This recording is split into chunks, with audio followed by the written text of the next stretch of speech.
All right, now I'm going to show you how to swap BNB to USDT to be able to purchase into other systems if you need to, or if you need some BNB to do your gas to do your transfers, you can do this as well. So I'm in Chrome again. I'm going to click on the little fox.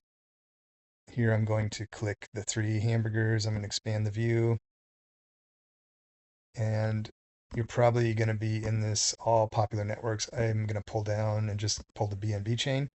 So now I'm just looking at what I have in the BNB chain. So now I'm going to swap most of my BNB over to USDT. So I'm going to hit swap, and I have 0.421 BNB. I'm going to do 0.415.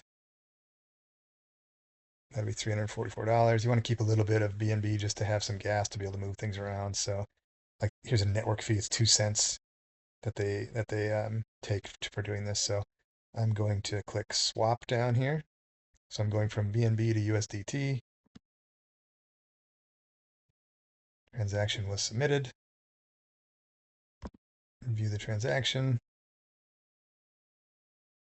Transaction is complete. Let's go back to Metamask. And go back to my tokens. And now I have $435 in USDT and $4.56 in BNB. So easy as that. You just click the button, done in like a second, costs you 2 cents. And that's how you convert. Either you can go either way from BNB to USDT or USDT to BNB. So if you need a little bit of gas, you can just do a few dollars and put it over to BNB. And you always want to just remember to keep a little bit in here for fees. And that is it. Thank you.